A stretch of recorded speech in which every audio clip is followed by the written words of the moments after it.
चलिए गाइज, आज स्टार्ट करते हैं इनऑर्गेनिक केमिस्ट्री का एक इम्पॉर्टेंट टॉपिक बैक बॉन्डिंग। तो सबसे पहले मैं आपको कंसेप्ट से अपडेट करता हूँ बैक बॉन्डिंग क्या है। उसके बाद मैं इस पर बेस्ड कुछ प्रॉब्लम्स कराऊंगा, वो इनऑर्गेनिक की भी होंगी, कुछ ऑर्गेनिक की भी होंगी। तो स्टार्ट करते हैं बैक बॉन्डिंग। तो देखिए, जब भी हम बैक बॉन्डिंग को स्टार्ट करते हैं हमारा दिमाग BF3 से ही चलना स्टार्ट होता है, बोरान ट्राईफ्लोराइड में। तो हम स्टार्ट यहीं से करते हैं, फिर इसको एडवांस लेवल तक लेके जाएंगे।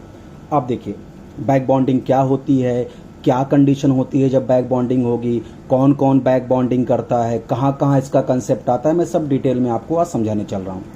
देखिए, अगर मैं BF3 के केस को पकड़ूँ तो आपको पता है BF3 में जो बोरान का हाइब्रिडाइजेशन है वो sp2 है, बॉन्ड एंगल 120 और वो ट्राइगोनल प्लेनर ज्योमेट्री होती है स्ट्रक्चर इसका। तो अगर मैं इसके हाइड्रोजन को डिटेल में आपको एक्सप्लेन करूँ तो आप देखिए, बोरान का electronic configuration 1s2 2s2 2p1। तो अगर इसका मैं ऑर्बिटल डायग्राम बनाऊँ तो इसकी कोवैलेंसी 1 दिख रही है, बट बेटा बॉन्ड तो इसने 3 बनाए हैं, इसकी कोवैलेंसी 3 है। तो मैं बोरान को एक्साइटेड स्टेट में ले गया, जिससे 2s वाला एक इलेक्ट्रॉन 2p में प्रमोट हो गया। अब देखिए इसकी कोवैलेंसी हो गई 3। अब ये जो 3 ऑर्बिटल हैं 2s 2px और 2py, they are undergoing hybridisation. और हम जानते हैं जितने एटॉमिक ऑर्बिटल हाइब्रिडाइजेशन में जाते हैं उतने ही हाइब्रिड ऑर्बिटल बनते हैं।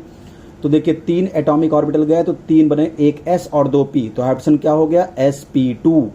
और बेटा एक देखिए ऑर्बिटल बोरान के पास अनहाइब्रिड वैकेंट p ऑर्बिटल बच गया। तो अगर मैं इसका स्ट्रक्चर बनाऊं BF3 का, देखिए बोरान के पास ये आपका कौन सा ऑर्बिटल sp3, ये कौन सा ऑर्बिटल sp3, ये वाला सॉरी sp3 बोल रहा हूं, sp2, ये sp2 और ये sp2, तीनों sp2 120 के एंगल पे सेट हो गए। अब इनसे क्लोरीन का जो फ्लोरीन है हमारा, उसका 2p ऑर्बिटल ओवरलैप किया। तो ये देखिए BF3 का स्ट्रक्चर हो गया। और आपको पता है देखिए कुछ ऐसा स्ट्रक्चर बनेगा, फ्लोरीन फ्लोरीन फ्लोरीन, और ये एम्प्टी p ऑर्बिटल जो बोरान के पास पड़ा है, जो हाइब्रिडाइजेशन में नहीं गया। तो होता क्या है बेटा, बोरान के पास अगर आप इलेक्ट्रॉन गिनो तो boron is a 6 electron system. यहाँ पे BF3 में बोरान के पास 6 इलेक्ट्रॉन है, यानी इलेक्ट्रॉन डेफिशिएंट कंपाउंड है ये। तो आपको दिमाग में आना चाहिए भाई, बॉन्डिंग, बैक बॉन्डिंग का नाम क्यों आ रहा है BF3 में, बैक बॉन्डिंग, बॉन्डिंग होती ही क्यों है। तो आप उसका लॉजिक आप जानते हो, बॉन्डिंग होती है टू गेन स्टेबिलिटी। यानी बोरान 6 इलेक्ट्रॉन है बट ये स्टेबल होना चाहता है, ये अपना ऑक्टेट को कंप्लीट करना चाहता है, ये थोड़ा सा स्टेबल होना चाहता है। ये 6 इलेक्ट्रॉन डेफिशिएंट स्पीसीज है। बॉन्डिंग क्यों हो रही है, इलेक्ट्रॉन डेफिशिएंसी है, इसलिए ये स्टेबल होना चाह रहा है, इसलिए कुछ बैक बॉन्डिंग का सहारा ले रहा है ये बोरान। तो बैक बॉन्डिंग में क्या होता है बेटा, देखिए बोरान के पास एम्प्टी p ऑर्बिटल है और फ्लोरीन के पास लोन पेयर्स हैं। इसका मतलब अगर आप देखो तो फ्लोरीन पे ये जो लोन पेयर वाले ऑर्बिटल हैं ये 2p ऑर्बिटल हैं, ये 2p ऑर्बिटल है जिसमें इनका लोन पेयर है, और इसमें इलेक्ट्रॉन्स है। Electrons is a treated like a negative field, इसको एक नेगेटिव इलेक्ट्रिक फील्ड की तरह आप ट्रीट कर सकते हो। और बेटा बोरान के पास एम्प्टी p ऑर्बिटल है, उसमें कोई इलेक्ट्रॉन है नहीं। तो आपने अगर सेमीकंडक्टर फिजिक्स या सेमीकंडक्टर केमिस्ट्री पढ़ी हो तो वहां आप जानते हो जहां पे कुछ डिफिशिएंसी वगैरह होती है उसको हम होल जैसा ट्रीट करते हैं। तो ये एक पॉजिटिव फील्ड है, यानी यहाँ पे कुछ नहीं तो इसको एक पॉजिटिव इलेक्ट्रिक फील्ड मान ले बेटा। तो बोरान का जो एम्प्टी p ऑर्बिटल है ये एक पॉजिटिव इलेक्ट्रिक फील्ड है, और फ्लोरीन के पास लोन पेयर है, वो एक नेगेटिव इलेक्ट्रिक फील्ड की तरह काम करेगा। तो इन दोनों पॉजिटिव इलेक्ट्रिक फील्ड में कुछ म्यूचुअल इंटरैक्शन होंगे, जिससे क्या होगा, ये इलेक्ट्रॉन फ्लोरीन के टुवर्ड्स बोरान क्या होंगे बेटा, ट्रांसफर होंगे। और इसी को बोलते हैं बैक बॉन्डिंग। इसी को क्या बोलते हैं, बैक बॉन्डिंग, जिससे बोरान को लगेगा कि उसकी इलेक्ट्रॉन डेफिशिएंसी कम होती जा रही है। ठीक है, तो व्हाट इज बैक बॉन्डिंग अगर आपसे बताऊं तो माइग्रेशन ऑफ लोन पेयर या transfer of lone pair to filled orbital to empty orbital is called back bonding. Lone pair का माइग्रेशन फिल्ड ऑर्बिटल से एम्प्टी ऑर्बिटल की तरफ होना क्या कहलाता है बेटा, बैक बॉन्डिंग। और लोन पेयर देने वाले यही 4 होते हैं जो बैक बॉन्डिंग करते हैं, नाइट्रोजन, ऑक्सीजन, फ्लोरीन और कार्बन, यही चारों बैक बॉन्डिंग करते हैं, यही अपने लोन पेयर या नेगेटिव चार्ज को डोनेट करते हैं। डोंट कंफ्यूज सर, कार्बन के पास तो लोन पेयर नहीं होता, तो नेगेटिव चार्ज होता है, जिसे हम आगे आज बात करेंगे कि CH2Cl- में बैक बॉन्डिंग दिखाएंगे आपको। ठीक है, तो यही 4 होते हैं। तो आपको बैक बॉन्डिंग समझा क्या है बेटा, migration of lone pair from filled orbital to empty orbital is called back bonding. अब आपके पास क्वेश्चन आ रहा होगा, सर हम कैसे मान ले कि यहां बैक बॉन्डिंग हुई है, कोई आप डेटा दूं, हम कैसे मान ले यहां बैक बॉन्डिंग हुई है, BF3 के केस में बैक बॉन्डिंग हुई है, जिससे बोरान की इलेक्ट्रॉन डेफिशिएंसी कम हो गई है, बोरान स्टेबल फील कर रहा है इस बॉन्डिंग से। और बेटा एक बात समझो, ये बॉन्डिंग कैसी हो रही है, देखिए ऐसी बॉन्डिंग हो रही है, साइड वाइज ओवरलैपिंग हो रही है, तो this type of back bonding is called pi back bonding. भाई अगर ये बोरान का पी ऑर्बिटल, ये इसका पी ऑर्बिटल कैसी ओवरलैपिंग कर रहा है, ऐसी ओवरलैपिंग कर रहा है, साइड वाइज ओवरलैपिंग, तो इससे पाई बॉन्ड बनेगा। तो इस बैक बॉन्डिंग को हम क्या बोलेंगे, इसका 2p ऑर्बिटल जो खाली था, इसका भी फ्लोरीन का भी लोन पेयर किसमें होता है 2p, तो 2p पाई बैक बॉन्डिंग बोलेंगे। BF3 का इसमें कौन सी बैक बॉन्डिंग हो रही है, 2p पाई, क्योंकि फ्लोरीन का लोन पेयर भी 2p ऑर्बिटल में, और बोरान का खाली ऑर्बिटल भी कौन सा था, ये देखो 2pz खाली था ना, बोरान का खाली भी 2pz ऑर्बिटल, और फ्लोरीन का लोन पेयर भी किसमें होता है 2p में। तो ऐसी ओवरलैपिंग हुई साइड वाइज, तो पाई बॉन्ड बनेगा, तो 2p पाई बैक बॉन्डिंग बोलेंगे। अब बात आती है हम कैसे मान ले कि बैक बॉन्डिंग हो रही है, हम कैसे मान ले कि बैक बॉन्डिंग हो रही है BF3 केस में। चलो मैं आपको डेटा देता हूं तो आपका एकदम कंसेप्ट क्रिस्टल क्लियर हो जाएगा। नॉर्मली बेटा अगर हम BF3 की बात करें तो अगर मैं बैक बॉन्डिंग को इंक्लूड ना करूं तो नॉर्मल जो BF सिंगल बॉन्ड की जो बॉन्ड लेंथ होनी चाहिए वो 1.52 एंगस्ट्रॉम होनी चाहिए। नॉर्मली जो BF सिंगल बॉन्ड है, बोरान फ्लोरीन सिंगल बॉन्ड की बॉन्ड लेंथ क्या होनी चाहिए 1.52, बट BF3 के केस में जो बोरान फ्लोरीन सिंगल बॉन्ड की जो बॉन्ड लेंथ है, इस बॉन्ड की जो बॉन्ड लेंथ है ना, ये 1.30 एंगस्ट्रॉम आती है। ये प्रैक्टिकल वैल्यू है, ये आपका थ्योरेटिकल वैल्यू है और ये सच्चाई है, प्रैक्टिकल वैल्यू। BF3 में नॉर्मल क्या होना चाहिए बेटा, बोरान फ्लोरीन का बॉन्ड लेंथ कितना होना चाहिए 1.52 एंगस्ट्रॉम, बट BF3 में जब BF3 मॉलिक्यूल को देखा गया और बोरान फ्लोरीन का बॉन्ड लेंथ देखा गया तो 1.30 आया। बेटा 1.52 यानी 1.30 यानी बॉन्ड लेंथ में कमी आई है। इसका मतलब क्या है, बॉन्ड लेंथ में कमी आई यानी बैक बॉन्डिंग हुई है।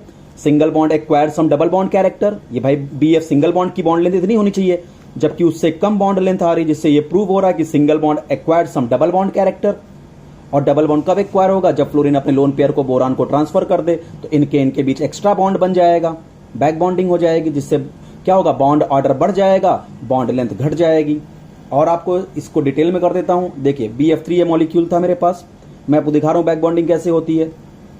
तो होगा क्या, ये फ्लोरीन का लोन पेयर इधर उतरेगा बोरान की तरफ, तो यहां बोरान और फ्लोरीन में क्या बनेगा, डबल बॉन्ड क्रिएट हो जाएगा, तो फ्लोरीन पे प्लस बोरान पे माइनस। अच्छा, अब यही फ्लोरीन, ये वाला फ्लोरीन भी तो बैक बॉन्डिंग कर सकता, तो इस लोन पेयर को मैं इधर उतार दूं, यहां पे ये फ्लोरीन भी अपने लोन पेयर को बैक बॉन्डिंग से बोरान को दे सकता, तो ये बॉन्ड इधर टूट जाएगा, तो ये कुछ ऐसा रेजोनेटिंग स्ट्रक्चर बनेगा एक, या ये वाला भी फ्लोरीन बैक बॉन्डिंग कर सकता है। तो आप खुद देखिए BF3 के केस में क्या हो रहा है, BF जो सिंगल बॉन्ड की बॉन्ड है 1.52, बट BF3 के केस में बैक बॉन्डिंग हो रही है ड्यू टू दिस रेजोनेंस। क्या है, BF bond acquired some double bond character, that's why bond length decreases from 1.52 to 1.30 angstrom. तो ये प्रूव हुआ ना बैक बॉन्डिंग हो रही है। अच्छा, और बॉन्ड एंथैल्पी की भी बात करें बेटा, जब यहां पे बैक बॉन्डिंग होगी तो single bond acquired some double bond character, और डबल बॉन्ड की बॉन्ड एनर्जी सिंगल बॉन्ड ज्यादा होती है, इसलिए जो BF3 में जो BF बॉन्ड की बॉन्ड एनर्जी होती है वो 646 किलो जूल पर मोल होती है। अगर इसी को हम कंपेयर करें बेटा BCl3 से, बोरान ट्राइक्लोराइड, वो भी बोरान ही फैमिली का है, तो नॉर्मली क्या होता है, यहां भी बैक बॉन्डिंग होगी, BCl3 में भी बैक बॉन्डिंग होगी, बट यहां पे देखिए थोड़ा सा लॉजिक आप समझिएगा।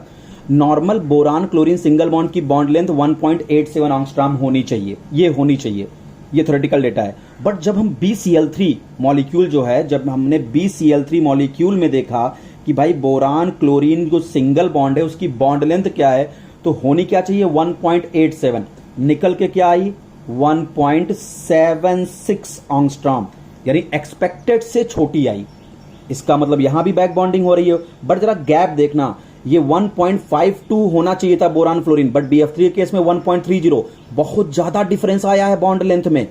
लेकिन आप क्लोरीन के केस में देखिए 1.87 होनी चाहिए बोरान क्लोरीन सिंगल बॉन्ड की बॉन्ड लेंथ, बट BCl3 में हुआ 1.76। इससे ये प्रूव होता है यहां भी बैक बॉन्डिंग हुई, बट BF3 से कम हुई, तभी तो बॉन्ड लेंथ में कम डिक्रीजमेंट आया ना। अब बात आती है सर BCl3 में कम क्यों हुई, तो अब रीजन सुनो बेटा। BF3 के केस में क्या था, बोरान का कौन सा ऑर्बिटल खाली था 2p, और फ्लोरीन का भी लोन पेयर किसमें था 2p। तो अपने को पता है सेम ऑर्बिटल के बीच में ओवरलैपिंग बहुत अच्छी होती है, सेम साइज के ऑर्बिटल के बीच में।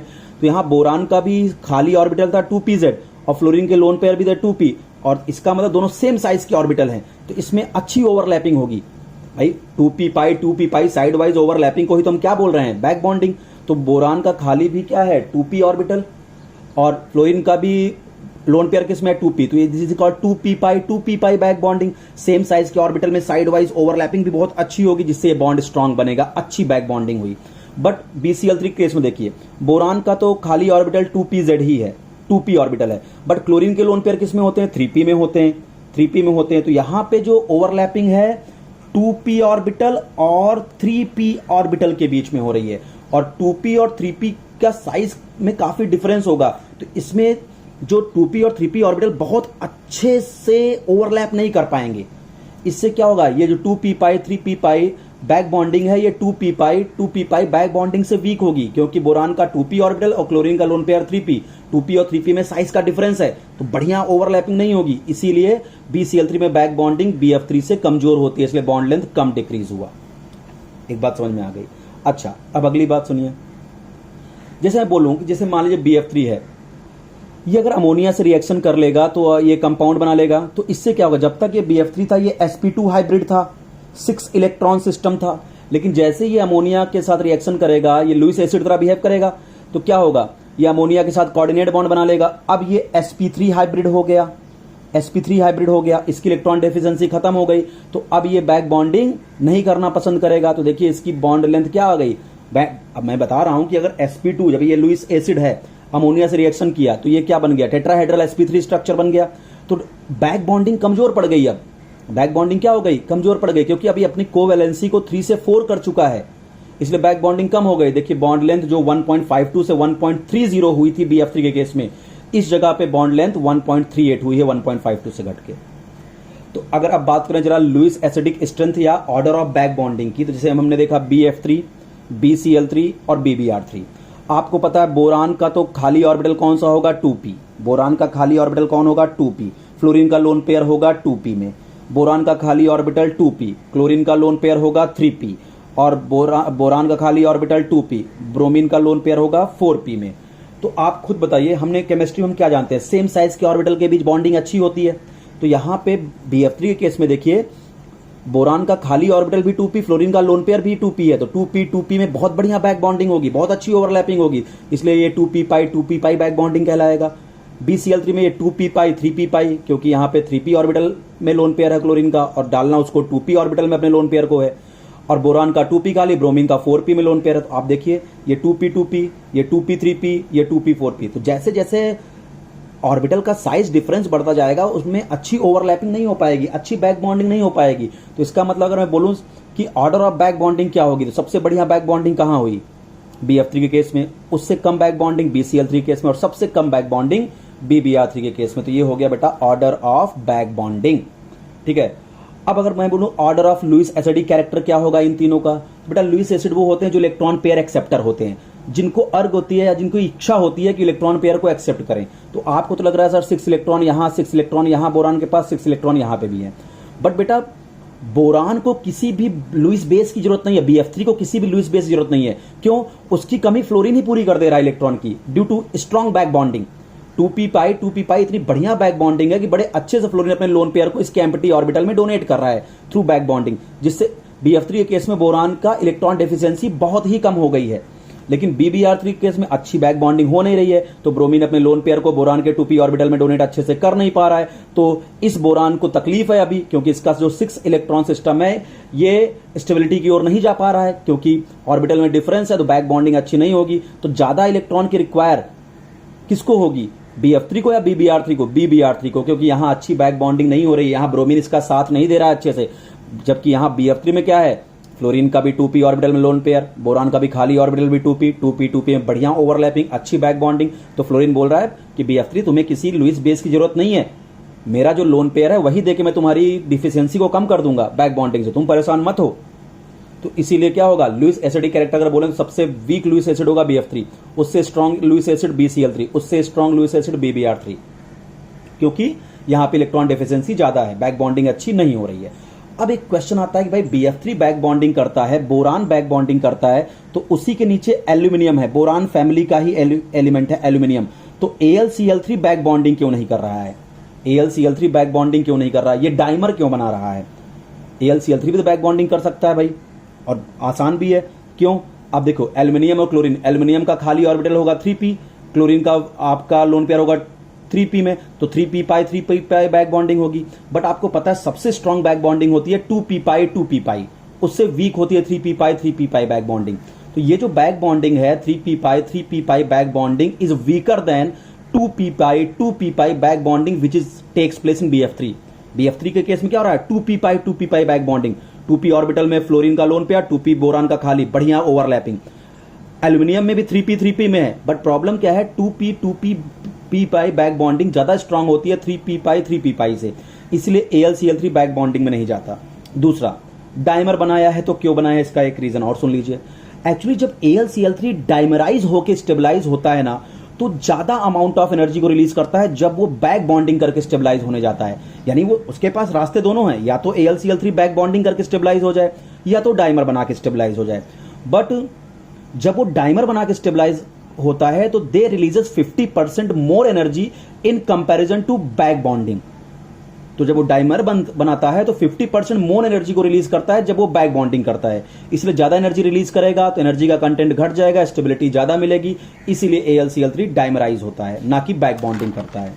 जैसे अगर मैं ग्राफ दिखाऊं BF3 के केस में, तो आप देखिए यहां पे एनर्जी, इधर रिएक्शन कोऑर्डिनेट ले लिया।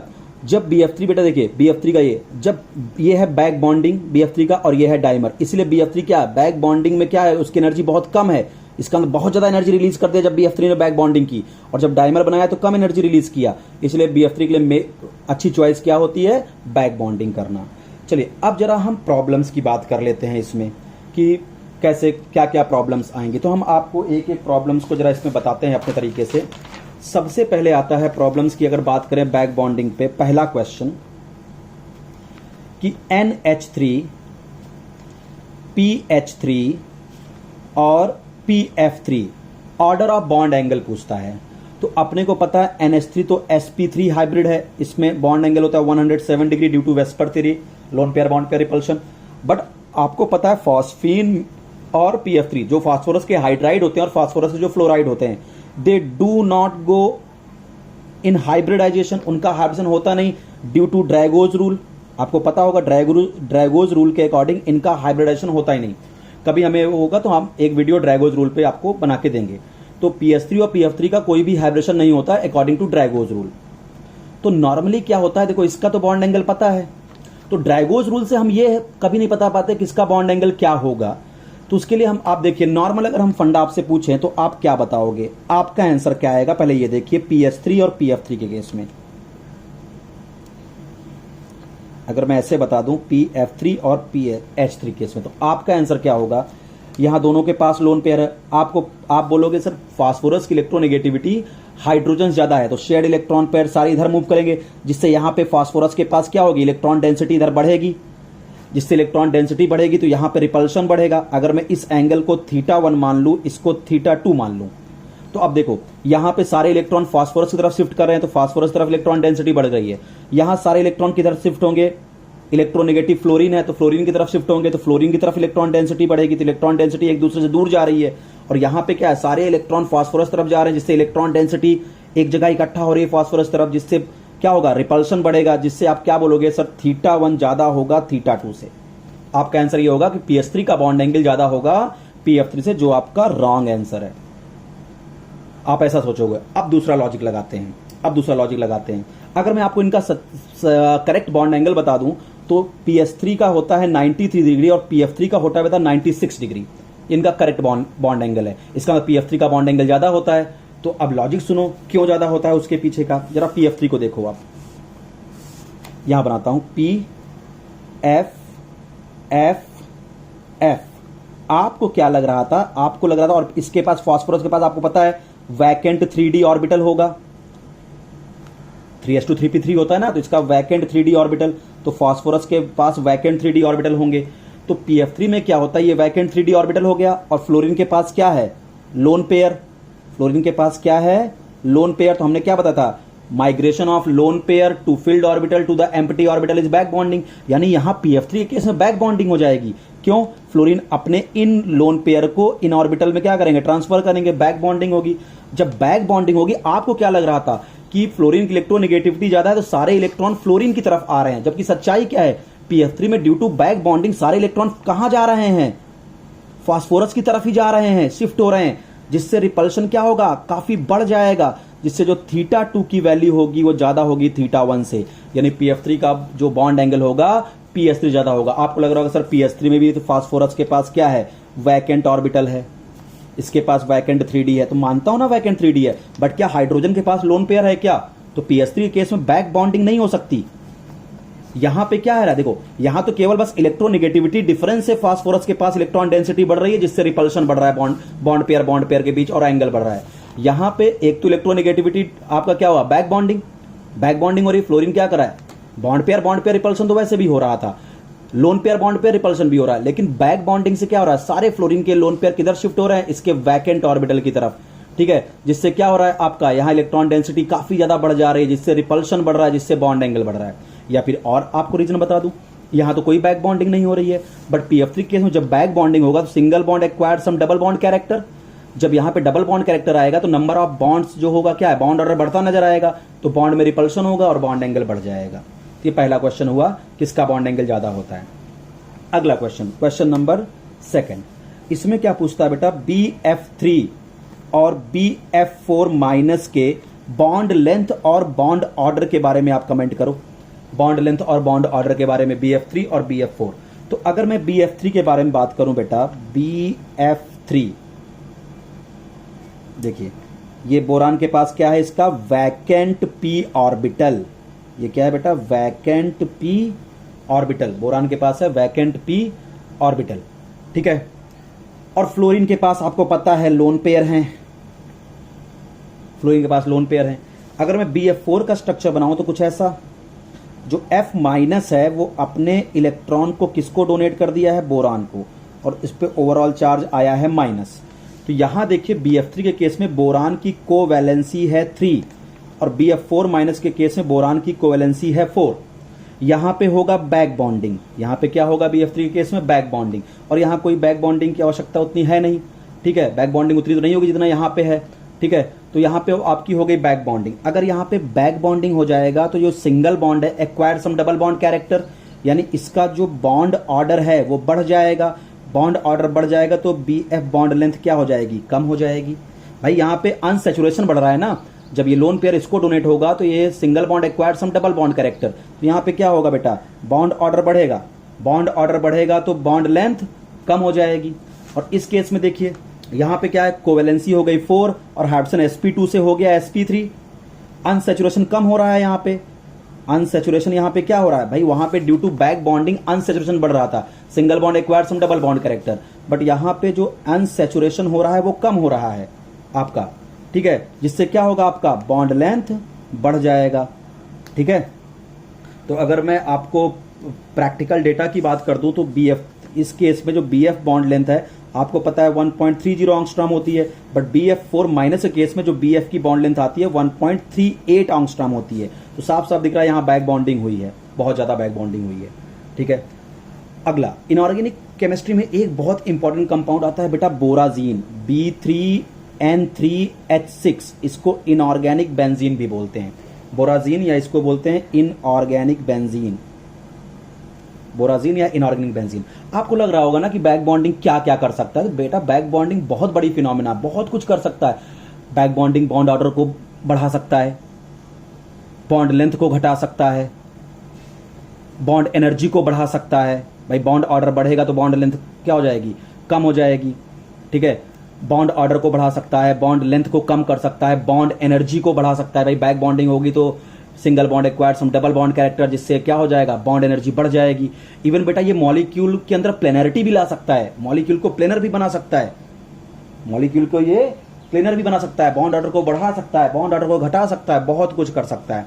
तो देखिए हम इनऑर्गेनिक बेंजीन में आपको समझाते हैं, इसका स्ट्रक्चर दिखाते हैं बोराजीन का, BN, कैसे इसके अंदर प्लेनरिटी आती है, B3N3H6 है ना, इन सबको ऐसे जोड़ दीजिए। ये देखिए H H H H H और H।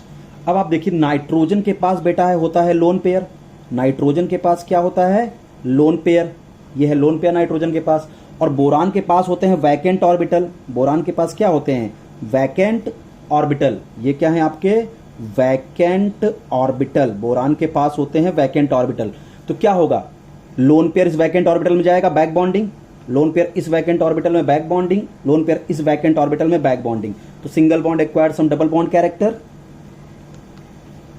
देखिए अनसेचुरेशन आ गया, रिंग प्लेनर होने जा रही है।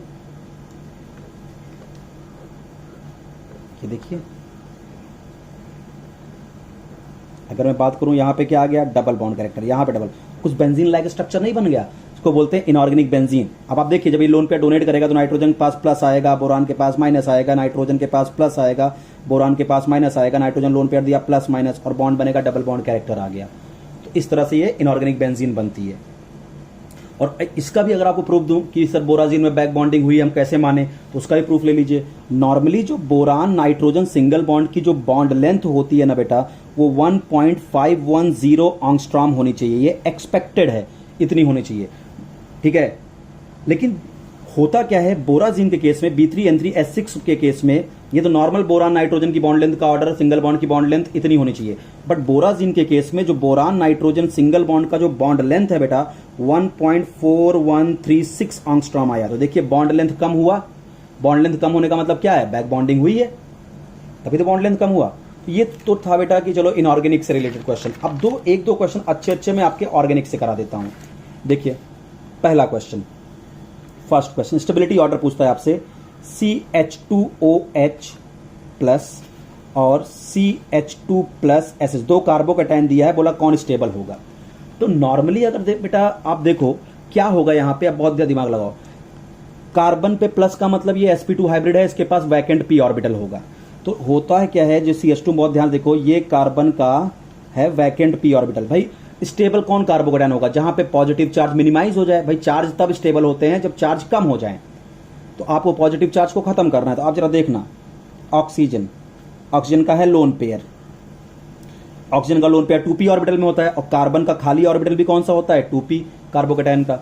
अब यहां पे भी देखिए कार्बोकैटायन है, तो यहां पे भी जो कार्बोकैटायन का खाली ऑर्बिटल है वो 2p ऑर्बिटल है। ये कौन सा ऑर्बिटल है, 2p एम्प्टी ऑर्बिटल कार्बोकैटायन का। और सल्फर का जो लोन पेयर जिस ऑर्बिटल में होता है दैट इज 3p ऑर्बिटल। तो बैक बॉन्डिंग तो दोनों जगह होगी भाई, transfer of lone pair from filled orbital to vacant orbital is called back bonding. तो बैक बॉन्डिंग तो यहां भी हो रही है, बैक बॉन्डिंग यहां भी हो रही है। बट अगर इसके केस में देखो, बैक बॉन्डिंग से ये लोन पेयर इधर डोनेट हो रहा है, जिसका इसका कार्बन का प्लस खत्म हो रहा है। बैक बॉन्डिंग से सल्फर पे में लोन पेयर को इस कार्बोकैटायन दे रहा है, जिससे इसका पॉजिटिव चार्ज मिनिमाइज हो रहा है। लेकिन हो क्या रहा है, इस बैक बॉन्डिंग कौन सी है, 2p पाई बैक बॉन्डिंग। ये कौन सी है, 2p पाई 3p पाई बैक बॉन्डिंग, क्योंकि यहां पे कार्बोकैटायन का भी एम्प्टी ऑर्बिटल 2p और ऑक्सीजन का लोन पेयर भी 2p। तो बढ़िया ओवरलैपिंग, अच्छी बैक बॉन्डिंग। और यहां पे उससे वीक बैक बॉन्डिंग। तो अगर बैक बॉन्डिंग यहां अच्छी हुई, ये लोन पेयर बहुत ज्यादा डोनेट हुआ टुवर्ड्स दिस कार्बोकैटायन, जिसका पॉजिटिव चार्ज मिनिमाइज हो गया और ये स्टेबल हो गया। तो अगर मैं इसको A नाम दूं, इसको B नाम दूं, तो A वाला कार्बोकैटायन ज्यादा स्टेबल होगा B से, ठीक है। सेकंड क्वेश्चन बैक बॉन्डिंग पे अपने को बोला बेटा, एक क्वेश्चन और लेते हैं हम। हाँ, ये CH2Cl माइनस कार्बनायन दिया और CH2F, बोला इन दोनों कार्बनायन में कौन स्टेबल होगा। तो अगर आप बैक बॉन्डिंग को इग्नोर करते हो, आपके दिमाग में वहां पे बैक बॉन्डिंग नहीं है, तो आप गलत आंसर क्या करके आओगे, मैं आपको बताता हूं। आप लगाओगे इंडक्टिव इफेक्ट। आपको पता है ये भी -I इफेक्ट दिखाता है, ये भी -I इफेक्ट दिखाता है, दोनों इलेक्ट्रॉन विड्रॉइंग ग्रुप हैं। तो इसका मतलब, और आपको पता है -I जो होता है वो फ्लोरीन का ज्यादा होता है क्लोरीन से, यानी फ्लोरीन का इलेक्ट्रॉन विड्रॉइंग नेचर क्लोरीन ज्यादा होता है। तो इसका मतलब फ्लोरीन ज्यादा इलेक्ट्रॉन विड्रॉ करेगा, और अगर ज्यादा इलेक्ट्रॉन यहां से विड्रॉ करेगा, अगर ये ज्यादा इलेक्ट्रॉन यहां से विड्रॉ करेगा तो क्या करेगा आपका, ये ज्यादा स्टेबलाइज कर देगा इसको, इलेक्ट्रॉन यहां से क्या करेगा, विड्रॉ कर देगा। और क्लोरीन का -I इफेक्ट क्या होगा, कम होगा, तो ये कम इलेक्ट्रॉन विड्रॉ करेगा। तो आपके अकॉर्डिंग क्या आंसर होना चाहिए, आपके अकॉर्डिंग क्या होगा कि भाई CH2F माइनस ये ज्यादा स्टेबल होगा देन CH2Cl माइनस, ये आपका आंसर होगा। और ये गलत है, क्यों, क्योंकि आप लगा -I से ये इलेक्ट्रॉन खींचेगा CH2 का, तो इससे यहां पे नेगेटिव चार्ज कम हो जाएगा, चार्ज कम हो रहा है यानी ये स्टेबल हो रहा है। ये क्लोरीन है जिसका इलेक्ट्रॉन विड्रॉइंग पावर फ्लोरीन से कम है, तो ये भी CH2 से इलेक्ट्रॉन को खींचेगा, बट उतना नहीं खींचेगा जितना फ्लोरीन खींच रहा है। तो यहाँ नेगेटिव कम होगा, यहाँ नेगेटिव ज्यादा कम होगा। तो इसका मतलब ये ज्यादा कम हो गया, नेगेटिव चार्ज बहुत कम हो गया, तो इसका मतलब ये ज्यादा स्टेबल हो गया। बट ये आपका आंसर हो जाएगा गलत। आपका सही आंसर क्या होगा, ज्यादा स्टेबल है बेटा CH2Cl ज्यादा स्टेबल होता है इससे। This is your right answer. अब बात आती है क्या, तो इसका भी आंसर आएगा कहां से, बैक बॉन्डिंग से। देखिए CH2 माइनस, इसका मतलब इसके पास क्या है, नेगेटिव चार्ज है कार्बन के पास, ठीक है। और आपको पता है Cl के पास वैकेंट 3d ऑर्बिटल होंगे, इसके पास क्या होंगे, Cl के पास वैकेंट 3d ऑर्बिटल होंगे, 3d ऑर्बिटल वैकेंट होगा। तो होगा क्या, ये नेगेटिव चार्ज, मैंने लेक्चर शुरुआत में बताया था कि लोन पेयर देने वाले कौन कौन से एटम होते हैं, फ्लोरीन, ऑक्सीजन, नाइट्रोजन और कार्बन। देखिए इस कार्बन आयन में, तो ये जो कार्बन एनायन है, कार्बन का जो नेगेटिव चार्ज है, इस वैकेंट 3d ऑर्बिटल में क्या कर देगा, बैक बॉन्डिंग, अपने इलेक्ट्रॉन को डालेगा, बैक बॉन्डिंग। यानी यहां पे नेगेटिव चार्ज दो इफेक्ट से कम हो रहा है। पहला, क्लोरीन माइनस आई से भी इलेक्ट्रॉन खींच के इस नेगेटिव को कम कर रहा है, साथ ही साथ ये नेगेटिव क्लोरीन के वैकेंट 3d ऑर्बिटल के साथ बैक बॉन्डिंग भी कर रहा है। यानी माइनस आई से भी स्टेबल हो रहा है और बैक बॉन्डिंग से भी स्टेबल हो रहा है, कौन, ये कार्बन आयन। लेकिन अगर मैं CH2F की बात करूं तो आपको पता है ये कार्बन का नेगेटिव चार्ज, फ्लोरीन के पास नो वैकेंट ऑर्बिटल, कोई वैकेंट 3d ऑर्बिटल नहीं है, कोई वैकेंट ऑर्बिटल नहीं है। तो यहां फ्लोरीन का केवल माइनस आई इफेक्ट वर्क करेगा और माइनस आई से इलेक्ट्रॉन खींच के इस नेगेटिव को मिनिमाइज करेगा, चार्ज को मिनिमाइज करेगा। तो क्लोरीन थोड़ा सा ज्यादा स्टेबल हो गया, ये वाला कार्बन आयन थोड़ा ज्यादा स्टेबल हो गया ड्यू टू बैक बॉन्डिंग। ये भी माइनस आई से नेगेटिव को खींच के नेगेटिव को कम करके स्टेबलाइज कर रहा है, ये भी माइनस आई से नेगेटिव को खींच रहा है। माइनस आई से आंसर करोगे तो ये आंसर आएगा, जो कि गलत है। CH2Cl में क्या हो गया बेटा, जो नेगेटिव चार्ज कार्बन का है, क्लोरीन के 3d ऑर्बिटल के साथ बैक बॉन्डिंग कर लिया। तो यहां क्लोरीन का माइनस आई भी नेगेटिव को कम कर रहा है, साथ ही बैक बॉन्डिंग हो जा रही है, नेगेटिव डोनेट हो जा रहा है वैकेंट 3d ऑर्बिटल में, जिससे ये ज्यादा स्टेबल हो गया। फ्लोरीन केस में केवल माइनस आई वर्क कर रहा है, कोई बैक बॉन्डिंग नहीं हो पा रही है। ये नेगेटिव, फ्लोरीन के पास कोई वैकेंट ऑर्बिटल है ही नहीं, तो ये नेगेटिव उस किस ऑर्बिटल में इसके लिए अपने नेगेटिव को डाल दे, इसलिए बैक बॉन्डिंग नहीं हो रही है, इसलिए CH2Cl माइनस ज्यादा स्टेबल होगा CH2F से। This is all about back bonding. Thank you so much.